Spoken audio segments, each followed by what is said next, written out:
Well, the east coast of Florida wasn't spared when Milton came tearing through. Congressman Mike Waltz's district is cleaning up, with some areas getting heavy flooding there. He joins us now. Congressman, give us your assessment. How's your area doing? Well, thank you. The hurricane exited over my district, meaning you get really intense flooding. In fact, it hasn't even peaked yet. We expect it to peak this week as that water flows from south to north, trying to exit into the ocean. And then we get a 1-2 punch as it exits off the East Coast and the wind whips around and hits the ocean. But I'll tell you, John, I toured some of our most flooded areas with Senator Scott today, our Volusia County, Lake County sheriffs and local officials. There is extensive damage for sure. One of the issues that I don't think is getting enough attention are our farmers. Agriculture is Florida's #2 industry behind tourism. President Trump took care of our farmers because he block granted the money down to the states, meaning the Department of Agriculture just pushed it out to our state and locals for our farmers whose fields are flooded, crops destroyed, even a lot of their livestock isolated. They can't get to them to keep them fed. Right now, under President Biden, the USDA, the Department of Agriculture, is holding that money, is not dispersing it as fast as they should, in our opinion. Senator Scott spoke to President Biden about it, and he plans to speak to him about it again tomorrow when he visits Florida. They need to let that money go, get it in the hands of our state and locals that can get it out to our farmers. 30% of the nation's food supply comes through Florida's ports in the winter. And obviously the clock's ticking. Well, and there's also the question of FEMA. FEMA is saying that it needs more money. It spent something like $9 billion in a very short time on a couple of these hurricanes. Where are you as a congressman on FEMA funding and FEMA's distribution of its aid?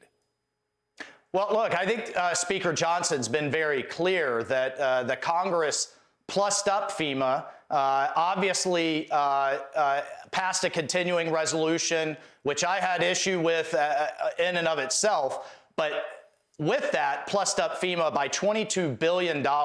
So my understanding is they have what they need, certainly to get us into November when Congress comes back into session, and we can make sure they have what they need then. If it turns out that we need to come back sooner, they're dispersing it that quickly, then we certainly will do so. But John, I got to tell you, it takes time just to get the damage estimates up to FEMA. And my experience, as Congressman Byron Donalds was saying, is it takes years for FEMA to reimburse our counties. That's another issue, is these local counties, especially our rural ones, they don't have large budgets. They empty their bank accounts to take care of their needs immediately.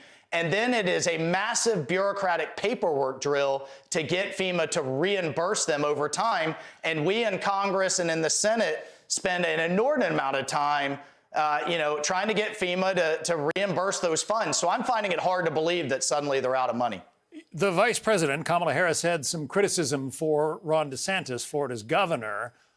He says there's not a role for the vice president in a situation like this, and that he and the president, President Biden, have been getting along quite well. Has this storm become a political football? Well, but this is kind of par for the course for the Harris campaign. When they feel like it's something good that the Biden administration is doing, she's in the last at the room and right there at the table. But when it's a policy they don't like, she was nowhere to be found. And gosh, don't you know that's not the role of the vice president? So you can't have it both ways. When we have people in Western North Carolina isolated, suffering, literally drinking from ponds and lakes, because they're not getting the support they need, then she distances herself. But when she wants to insert herself against a very popular governor like Governor DeSantis, it's a different story. Look, this is no time for politics.